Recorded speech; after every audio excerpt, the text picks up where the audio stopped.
যেহেতু আয়াতের মাঝখানে আরম্ভই হয়েছে ইউকাতিলুনা, লড়াই দিয়ে। এটা বসে থাকার কাজ, লড়াই না। এই লড়াই বিভিন্ন পর্যায়ে হতে পারে। সেরকম পর্যায়ে যদি আসে, আমরা ভোট যুদ্ধ শুধু নাম শুনছি।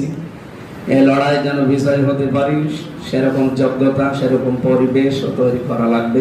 যদি মারা লাগে আগে মারতে হবে, এরপরে যদি মরাও লাগে মরতে হবে। আমরা এই যুদ্ধে বেঁচে থাকলেও লাভ, মরে গেলেও লাভ। যারা এই যুদ্ধের মোকাবেলায় আসবে তারা বেঁচে থাকলেও লস পাবে, মরে গেলেও লস। ওয়ালা তাহিনু ওয়ালা তাহজানু ওয়া আনতুমুল আ'লাউনা ইন কুনতুম মুমিনিন। আল্লাহু আকবার। আল্লাহ তাআলা বলেন, কোনো চিন্তা নেই, দুর্বল হওয়া যাবে না। তাহিনু শব্দের শাব্দিক অর্থ হচ্ছে মন ভাঙা।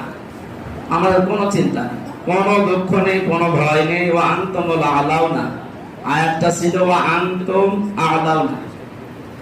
আরবি গ্রামার অনুযায়ী আয়াতটা আমার মনে হয় এখানে উস্তাদরা বসে আছেন, আনতুম আ'লাউনা হওয়ার কথা, অথচ আ'লাউনার আগে আল্লাহ আলিফ লাম দিয়ে এটা নির্দিষ্ট করে দিয়েছে। আরবি গ্রামারের নিয়ম অনুযায়ী যদি খবর কোন সময় মারিফা হয়, তাহলে ইফিদুল হাসরা, হাসরের ফায়দা দেয়।